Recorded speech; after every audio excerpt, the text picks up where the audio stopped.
ইস্টারে চার্চে যাচ্ছি। Happy Easter বলো মা। পবিত্র যোহান লিখিত সুসমাচার তার 20 অধ্যায় প্রথম পদ থেকে পাঠের আরম্ভ।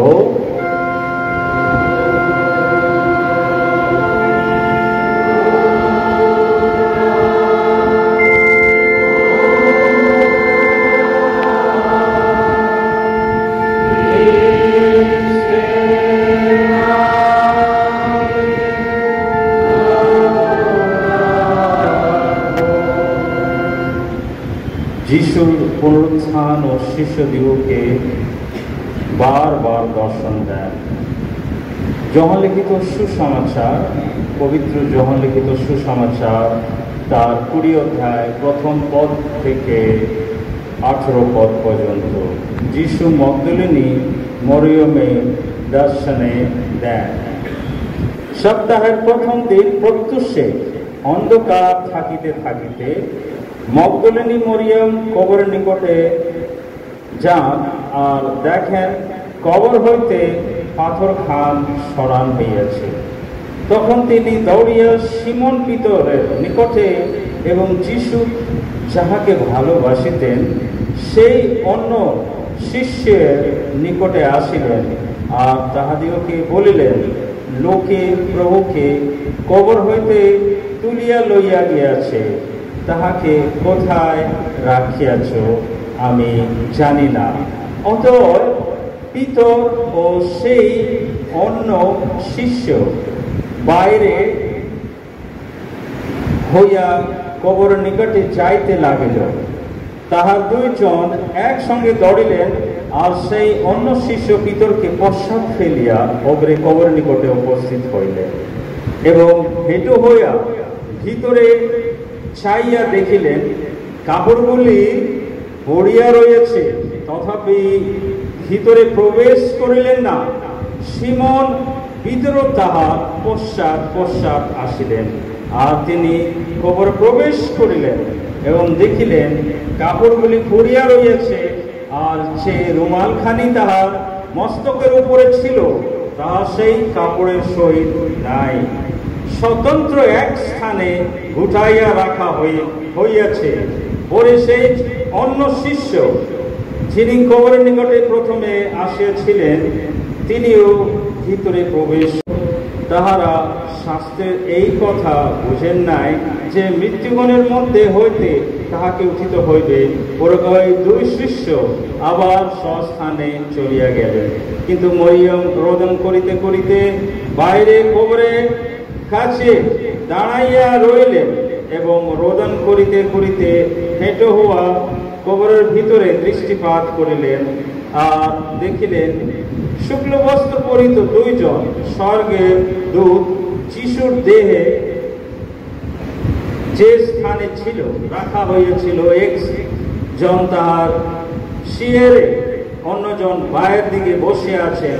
তাহারা তাহাকে বলিলেন, নারী রোদন করিতেছেন কেন?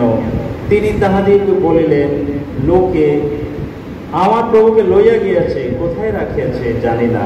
ইহা বলিয়া তিনি পশ্চাৎ দিকে ফিরিলেন আর দেখিলেন যিশু দাঁড়াইয়া আছেন, কিন্তু চিনিতে পারিলেন না যে তিনি যিশু।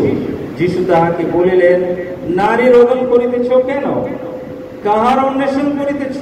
তিনি তাহাকে বাগানের মালি মনে করিয়া কহিলেন, মহাশয়, আপনি যদি তাহাকে লইয়া গিয়া থাকেন আমায় বলুন কোথায় রাখিয়াছেন, আমি তাহাকে লইয়া যাইব। যিশু তাহাকে বলিলেন, মরিয়ম। তিনি ফিরিয়া ইব্রিয় ভাষায় তাহাকে কহিলেন, রব্বুনি, ইহার অর্থ হে গুরু। যিশু তাহাকে কহিলেন, আমাকে স্পর্শ করিও না, কেননা আমি ঊর্ধ্ব পিতার নিকটে নেই, কিন্তু তুমি আমার ভাতৃগণের কাছে গিয়া তাহাদিগকে বলো, যিনি আমার পিতা ও তোমাদের পিতা এবং আমার ঈশ্বর ও তোমাদের ঈশ্বর, তাহার নিকটে আমি ঊর্ধ্বে যাই। তখন মগদলিনী মরিয়ম শিষ্যগণের নিকটে গিয়া এই সংবাদ দিলেন, আমি প্রভুকে দেখিয়াছি আর তিনি আমাকে এই কথা বলিলেন। ইহা প্রভু যীশু খ্রিস্টের পবিত্র সুসমাচার।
বাইবেল, পবিত্র বাইবেল এবং ফুল দিয়ে সংবর্ধনা জ্ঞাপন করা হয়েছে।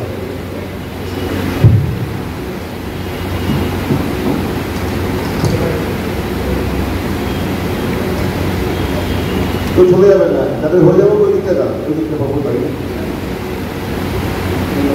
সঙ্গীত মণ্ডপ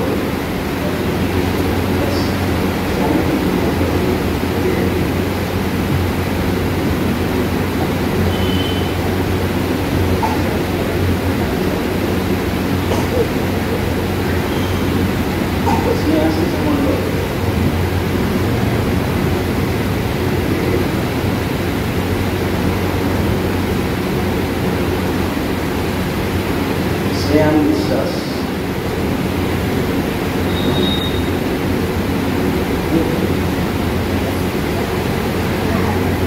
আস্কার মণ্ডল,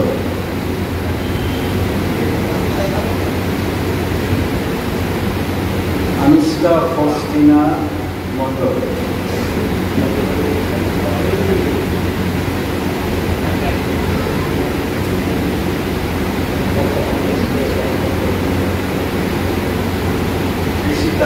মণ্ডল।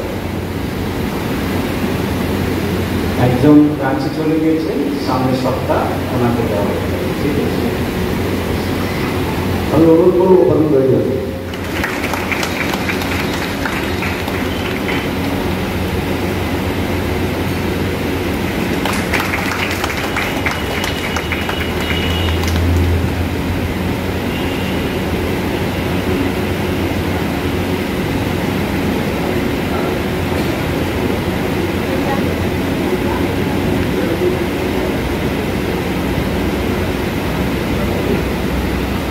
আমরা দেখি যে রান্না করে না, ও খায় না, শেষে খায়। ওই জন্য এই সমস্ত কিছু রান্নাই করেছি, ব্যবস্থা সব কিছু, লাইট সাউন্ড সমস্ত সাহায্য আমার সাথে। এর সাথে গেলে কেউ বলে আমরা চলে এসছে নাকি।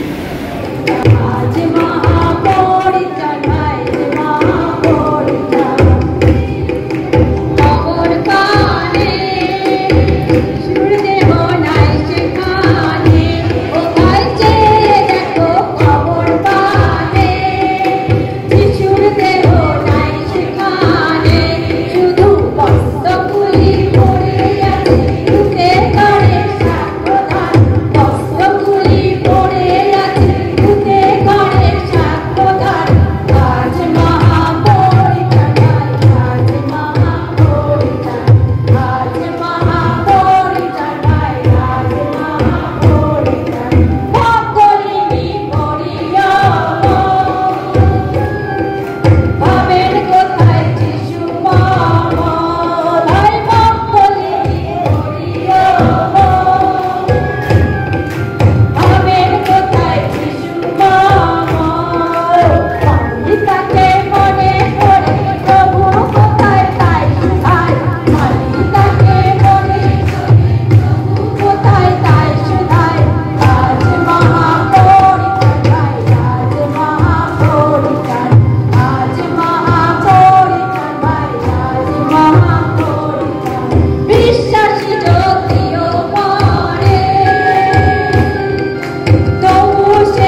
প্রভু দিয়েছ রক্ত তুমি আমায়, কি দিলাম তার বিনিময়ে? তার বুকের রক্তের ঝর্ণা যেন ভিড় নেই কোনো না। ওরে পাই কেন কাঁদিস তুই, এসে গেছে তোর পরিত্রাতা। এলুই এলুই নামা সবতারি, আকাশ বাতাস কাঁপে তোমার আর্তনাদে। আকাশ কালো চারিদিক ধোঁয়া, তৈরি বেশ ভালো বলি দিতে নিজের প্রাণ।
পুত্র পবিত্র আত্মার আশীর্বাদ আপনাদের সকলের সাথে এখন নিত্যকাল বিরাজ করুন।